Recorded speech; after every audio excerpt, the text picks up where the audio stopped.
नमस्कार, मैं हूं संजय शर्मा। आप देख रहे हैं 4 PM यूपी। बहुत बहुत आभार आपका। डेटा विंस की रिपोर्ट के हिसाब से हम लोग फिर नंबर 1 पे हैं। 22 करोड़ व्यू हमारे हैं और नंबर 2 पे जो आए हैं नरेंद्र मोदी फैन क्लब, वो 11 करोड़ व्यू हैं, दुगने का अंतर। दैनिक भास्कर के राजनीतिक संपादक केपी मलिक से मैंने तमाम ज्वलंत मुद्दों पर बातचीत की है। आंदोलन की बात की है कि छात्र आंदोलन के बाद अब महंगाई और तेल के खेल को लेकर आंदोलन होने जा रहा है।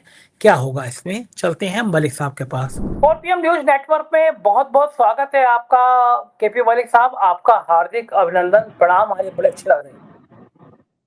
बहुत बहुत धन्यवाद संजय जी। अब आज जो है हमने भी थोड़ी ढंग की शर्ट पहनी आपके चक्कर में, लेकिन आप वो पिंक वाली पहना है। अब मुझे लग रहा है कि मुंबई का असर थोड़ा ज्यादा हो रहा है। पिंक वाली शर्ट है आपकी, और पिंक किसके लिए फेमस होता है मैं ज्यादा डिटेल में जाऊंगा नहीं।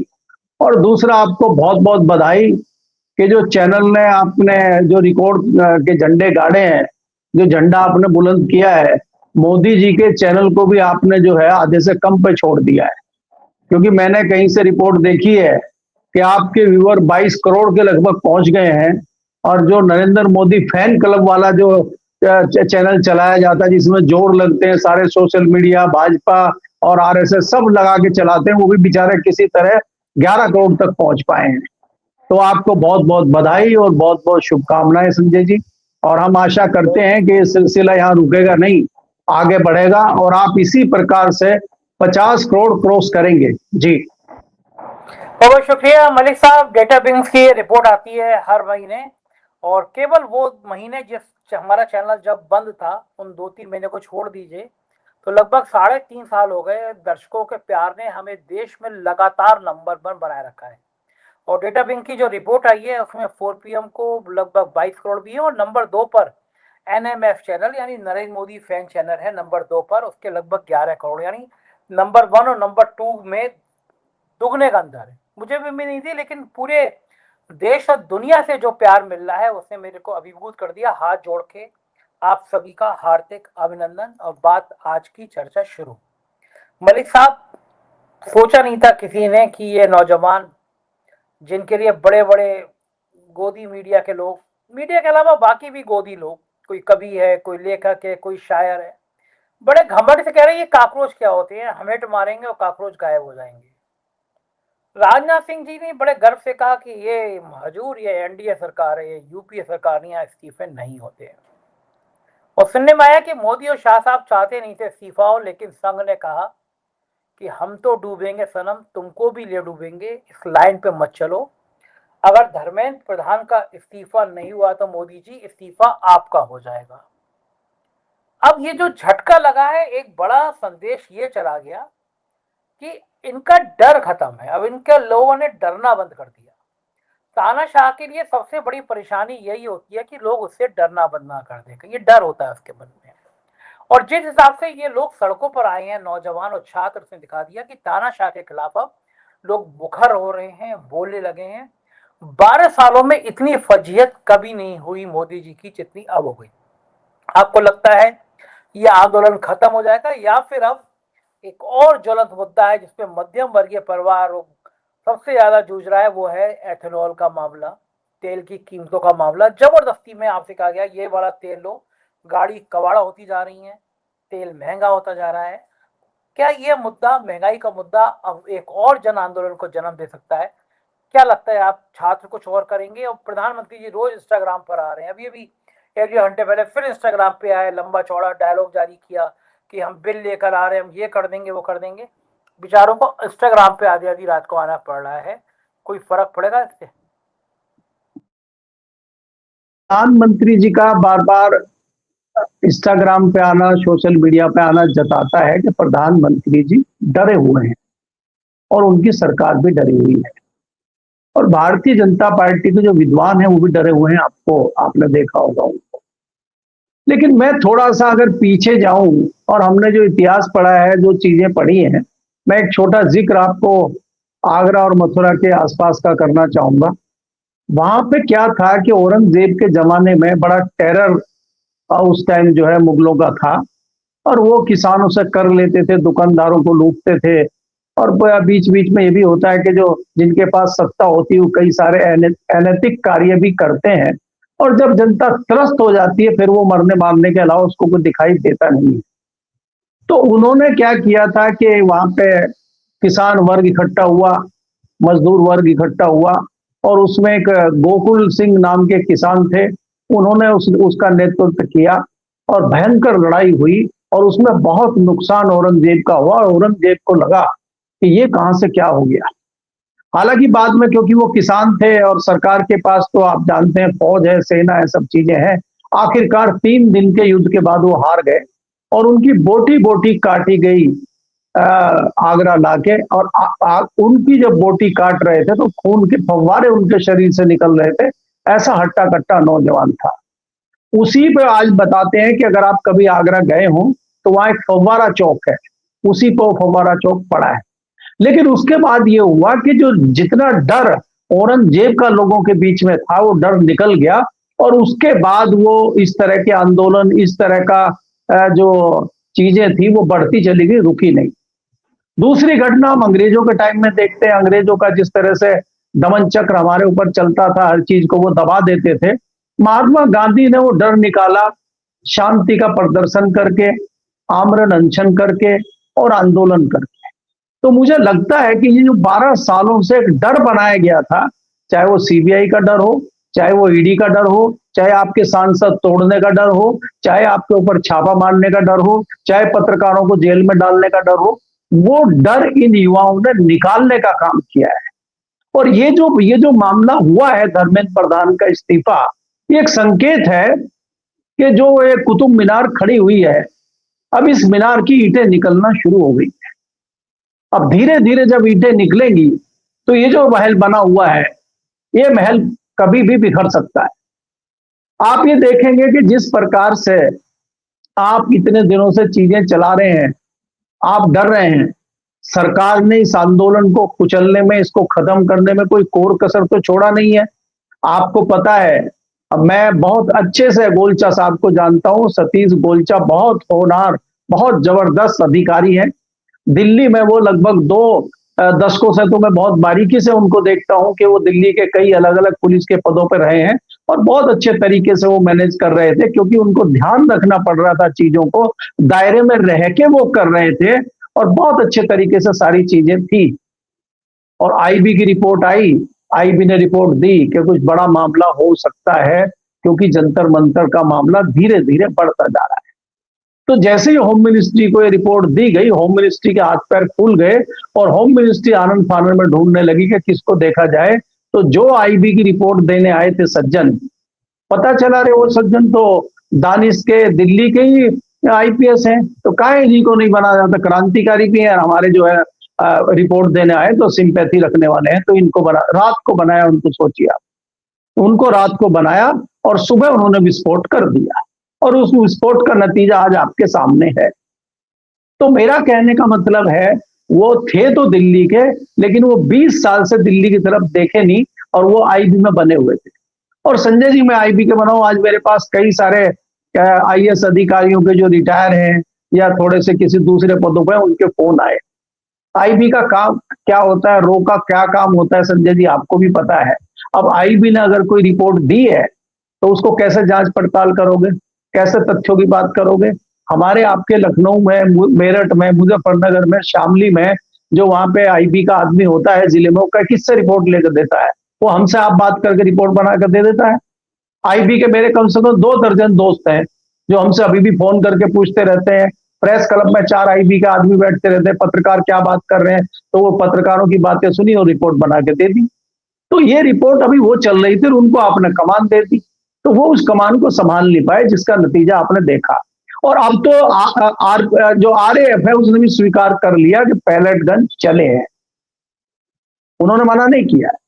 तो मेरा कहने का मतलब है कि आपने आंदोलन को कुचलने का भरसक प्रयास किया, और जब आपके हाथों से कंट्रोल बाहर हो गया और आपको लगा कि आपने अगर जल्दी इसको नहीं किया, देखिए अगर आज तक भी खत्म नहीं होता संजय जी, आज संडे का दिन था, वहां भयंकर भीड़ होती, और ऐसी भीड़ में कुछ भी हो सकता था, क्योंकि कल से यूनिवर्सिटी के कॉलेज भी खुल रहे हैं, कल से बच्चों की तादाद बढ़ जाती। दूसरा, कल पार्लियामेंट शुरू हो रही है।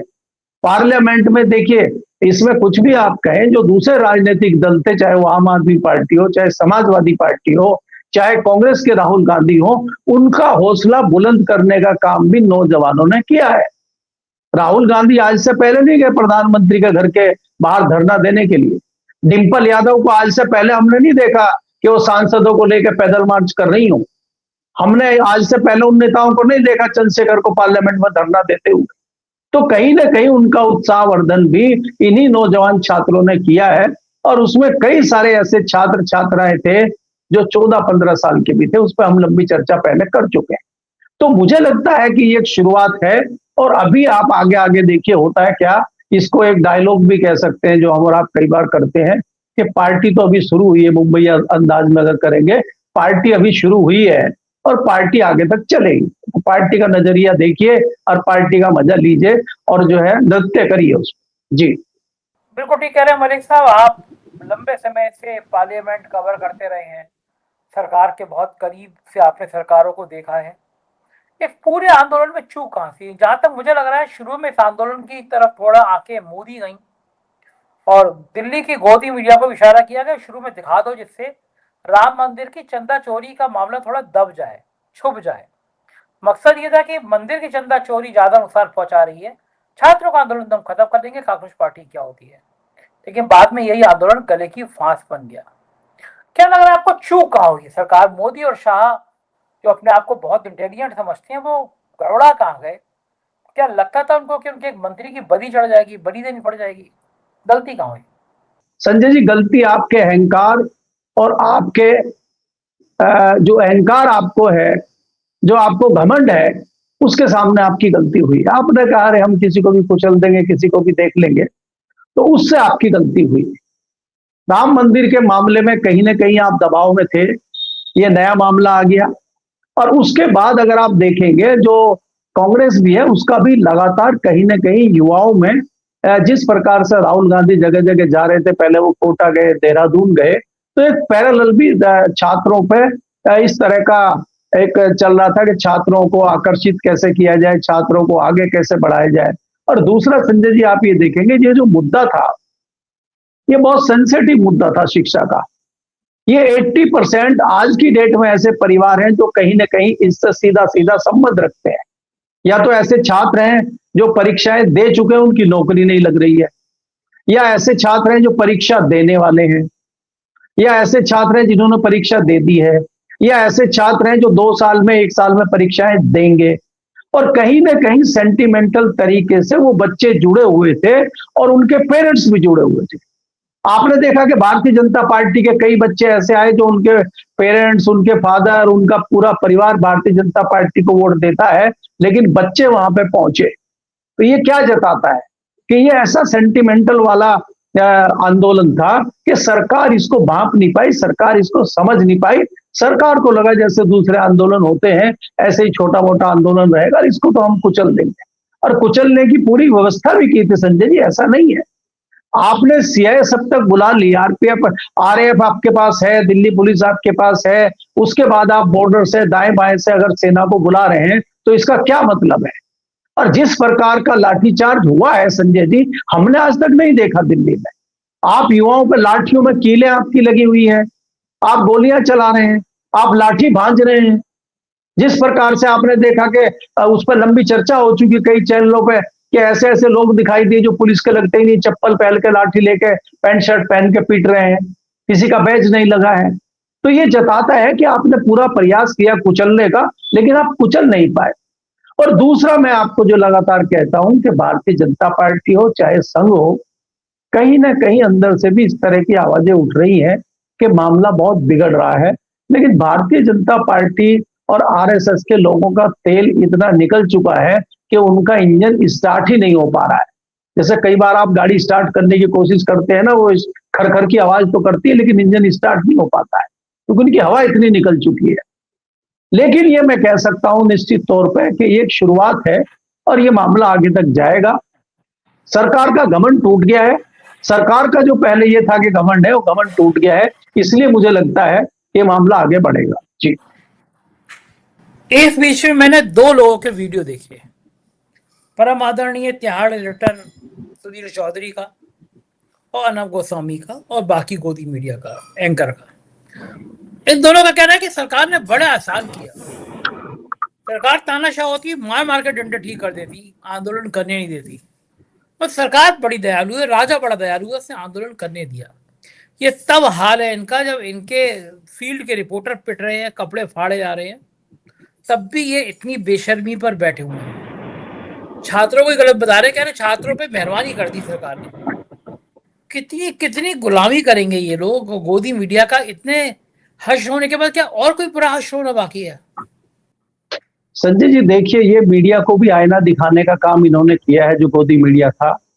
आपको याद होगा वहां पे एक जी न्यूज के पत्रकार थे, हालांकि हमने ट्वीट भी किया और लोगों से कहा भी, लिखा भी कि भाई हर पत्रकार जो है वो इस तरह का नहीं होता, इसलिए पत्रकारों पर इस तरह के हमले और इस तरह की फूटिंग उनकी नहीं होनी चाहिए। पत्रकार तो मजबूर है, अगर ऊपर ही सब मामला बिका हुआ है तो पत्रकार क्या करेगा।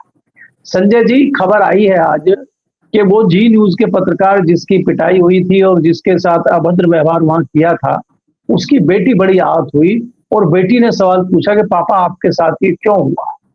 अब आप ये सोचिए, अगर आपकी बेटी कुछ बोलती है तो आप अपनी बेटी को कम से कम झूठ नहीं बोलते और आपको ईमानदारी से जवाब देना पड़ता है, तो क्या उसका हाल हुआ होगा पत्रकार का। और दूसरे जो आप क्रांतिकारी बता रहे हैं, जो सफाइयां दे रहे हैं, उसमें खाली आप एंकर की बात करें, उसमें एंकरनियां भी हैं, उनके भी बच्चे हैं और वो भी सोशल मीडिया और टीवी देख रहे होंगे। उन्होंने क्या जवाब दिया होगा, आप सोचिए। जिन महाशय का आप नाम ले रहे हैं, क्या उनके बच्चे नहीं हैं? उनके बच्चे नहीं देख रहे होंगे? लेकिन ये लोग बेशर्म हैं, इनको कोई फर्क नहीं पड़ता है। आप कुछ भी कहिए, कुछ भी मारिए, इनको पत्थर मारिए, इनके ऊपर काली पोत दीजिए, जूतों की माला इनके गले में डाल दीजिए, इनको कोई फर्क नहीं पड़ता है। इनका पैकेज अच्छा होना चाहिए बस। अगर आप पैकेज अच्छा देंगे तो ये इससे भी आगे बढ़ सकते हैं। चरण वंदना में इन्होंने कोई कमी छोड़ी नहीं थी। आप 24 के इलेक्शन के दौरान अगर देखें तो प्रधानमंत्री जी कह रहे थे कि शायद 400 से कुछ कम रह जाए या 400 के आसपास आए, और ये बता रहे थे कि 450 आ सकती है, 500 भी क्रॉस कर सकती है। फिर किसी ने कहा नहीं नहीं, सीटें है ही नहीं 500। बोला नहीं है, कोई बात नहीं, फिर भी आ जाएंगी, मैंने 2-4 मंगा लो सीटें, कोई कुछ उधर की, बांग्लादेश की, पाकिस्तान की भी खींच लो। तो चाटुकारिता में ये लोग इतने डूबे हुए हैं कि इनको अच्छाई में बुराई में कोई फर्क नजर नहीं आ रहा है, इनको सच्चाई में और झूठ में कोई फर्क नजर नहीं आ रहा है। लेकिन इनकी भी पोल पट्टी वहां खोली गई है। बहुत सारे लोगों ने वहां जो ईमानदारी से कवरेज की है उसका स्वागत भी हुआ है, और जो इस तरह का गोदी मीडिया है उसकी हुटिंग भी हुई है। तो ये तस्वीर भी जनता के सामने आना बहुत जरूरी था और इनकी पोल पट्टी खुलना बहुत जरूरी था, खुल गया। और ये तो आप देख रहे हैं ना, जैसे हमने आपने अभी जिक्र किया, भाई आपके अगर व्यूअर 22 करोड़ हुए हैं इस दौरान, तो क्यों हुए हैं? वो मेन स्ट्रीम के चैनल क्यों नहीं देख रहे हैं? तो वो जानते हैं ना कि चाटुकारिता वहां चल रही है। शुरू शुरू में क्या नहीं कहा गया कि किसका आंदोलन है, वहां तो है सामाजिक तत्व आ गए, इसमें तो कोई छात्र है ही नहीं, और वो कौन से पिंकी चौधरी, फलाने चौधरी, और वो आ गए, कोई पंडित जी आ गए, वो गाड़ी में बिठा के पीट रहे हैं छात्रों को, कहां जा रहे हो। कोई कोर कसर नहीं छोड़ी गई। बॉर्डर पर रोकने का काम आपने किया है, कोई बेचारा कहीं इंटरव्यू देने आ रहा है, कोई काम है, उसको गाड़ी से उतारा गया कि अच्छा तुम वहां जा रहे हो जंतर मंतर पर, उसको यहीं उतार दिया, घर निकल, पीट दिया छात्रों को। छात्रों को बॉर्डर पर पीटा गया है। तो ये सारी चीजें करने के बाद में सरकार का भी चेहरा उजागर हुआ है, और इस तरह के जो चाटुकार और इस तरह के चाटुकार पत्रकार गोदी मीडिया जो थे, उनका भी चेहरा इस आंदोलन ने उजागर किया है कहीं ना कहीं। जी संजय जी।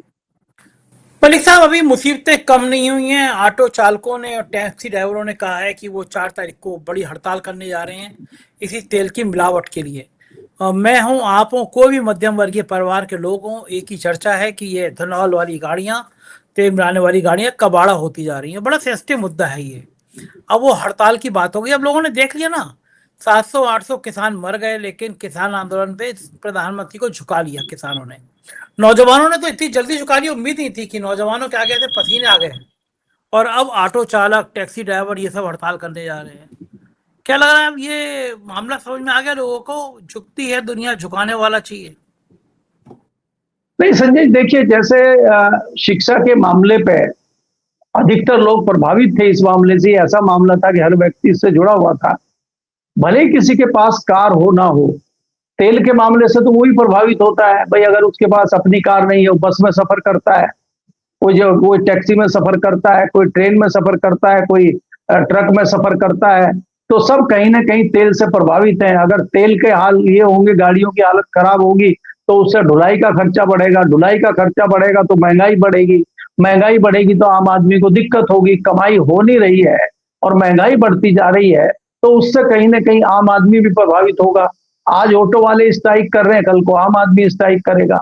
दूसरा क्या है संजय जी, जो चर्चा हम सुन रहे हैं कि ये सारी चीजें देखते हुए किसान के जो किसान प्रतिनिधि हैं, जो किसान यूनियन है, उसमें भी हलचल शुरू हो गई है कि भाई अगर बच्चे अपनी मांग पूरी कर सकते हैं तो हमारे तो संगठन है, हम तो किसान हैं, अगर हम रसद बंद कर दें, हम दूसरी चीजें से प्रभावित सरकार को कर दें, तो हम भी सफल हो सकते हैं अपने आंदोलन में। तो अब मैंने कहा ना कि ये तो पार्टी शुरू हुई है और ये तो एक रास्ता लोगों को, युवाओं ने दिखाया है। अब इस रास्ते पे चलने वाले कई लोग प्रयास भी करेंगे और कई लोग आगे भी आएंगे। अब आप ये देखें ना कि किसान की लागत जो है फसल की, वही नहीं मिल पा रही है उसको। कभी उसको आलू फेंकना पड़ता है, कभी उसको सब्जियां फेंकनी पड़ती है, कभी उसको गेहूं का रेट पूरा नहीं मिलता। तो वो जो लगातार एमएसपी की मांग कर रहा है, जो हमारे माननीय प्रधानमंत्री जी ने उनको जब कहा था कि मैं तपस्या में मेरी कोई कमी रह गई है और तीनों बिल वापस लिए थे, तो उन किसानों को ये वादा दे के विदा किया था कि हमने एक एमएसपी पे कमेटी बना दी है और ये कमेटी जल्दी रिपोर्ट देगी और हम एमएसपी पे कुछ ना कुछ नया रास्ता निकालेंगे। आज तक कोई रिपोर्ट उसकी आई नहीं है और कोई एमएसपी दी नहीं है। उसी तरह से जिस प्रकार से नई कमेटी, अभी वो ट्वीट करके बताया था ना प्रधानमंत्री जी ने कि हमने फास्ट ट्रैक बना दिया है। अब फास्ट ट्रैक वो ऐसी फास्ट चलेगी, सुपर फास्ट, कि कहाँ रुकेगी किसी को पता ही नहीं है। तो ये जुमलेबाज, पुराने जुमलेबाज है, जुमला देके अपना खत्म कर देते हैं। और कोई भी आंदोलन हो, कोई भी इस तरह का विरोध प्रदर्शन हो, जो टेम्पो एक बार बन जाता है वो बहुत जल्दी नहीं बनता संजय जी। आप देखिए कि जो 5 साल पहले जो किसानों का आंदोलन का टेम्पो बना था, क्या किसानों का आंदोलन इतनी जल्दी बन सकता है? मुश्किल है। जो छात्रों का आंदोलन आपने इतने दिन देखा, अगर कोई कहे अगले महीने फिर छात्र आंदोलन के लिए आइए, जंतर मंतर पे करना है, तो इतना आसान और इतनी जल्दी से होने वाला नहीं है। ये कभी कभी होता है। और अगर किसान आंदोलन को देखें तो किसान आंदोलन को होने में कम से कम 20 साल 25 साल का अंदाजा लगता है। अगर हम पिछले विश्लेषण करेंगे आंदोलन का, तो ये आंदोलन जो होते हैं वो लगभग 20 साल में 2 दशकों में होते हैं। इससे पहले कोई भी बड़ा आंदोलन किसान का होते हुए हमने नहीं देखा है। और छोटे मोटे किसान आंदोलनों से ये सरकार घबराती नहीं है, उनको लठों से ठीक कर देती है। ये इस सरकार का जो है इतिहास रहा है। आपने अभी भी देखा कि जैसे ही वहां हरियाणा के बॉर्डर पे, पंजाब के हरियाणा के किसानों ने कोशिश की आने के लिए, दोबारा वहां पे बॉर्डर पे फिर फोर्स लगा दी गई, फिर उनको रोकने का काम किया गया। तो ये सरकार जानती है कि किसको रोकना है, किसको क्या करना है। और ये बेशर्मी की कोई कमी तो आई नहीं है, लेकिन डर जरूर आ गया है। जो पहले बेशर्मी थी और बेशर्मी के साथ जो है डरना नहीं था, अब बेशर्मी उतनी ही है लेकिन डर खत्म हो गया है। जी ठीक बात है, ये डर आना भी बहुत जरूरी था। बहुत बहुत शुक्रिया मलिक साहब, आपने समय दिया, बातचीत की। तो ये थे केपी मलिक जी। और एक बार मैं फिर आपका आभार व्यक्त करता हूँ। आसान बात नहीं होती। लगभग 3.5 साल हो गए हैं 4 PM नंबर 1 पे लगातार है। आप सोचिए, एक महीने में 22 करोड़ व्यू 4 PM के। और नंबर 2 पर नरेंद्र मोदी फैन क्लब है, उसके 11 करोड़ व्यू। यानी हमारे पहले और दूसरे के बीच में दुगने का अंतर। ये तभी हो सकता है जब देश भर के लोग इतना प्यार करें 4 PM को, इतना साथ खड़े रहें 4 PM के लिए। मैं आपका हृदय से बहुत बहुत आभारी हूं। मुझे बताइएगा जरूर कि ये केपी मलिक की बातचीत आपको कैसी लगी और आप क्या सोचते हैं। शुक्रिया, थैंक यू।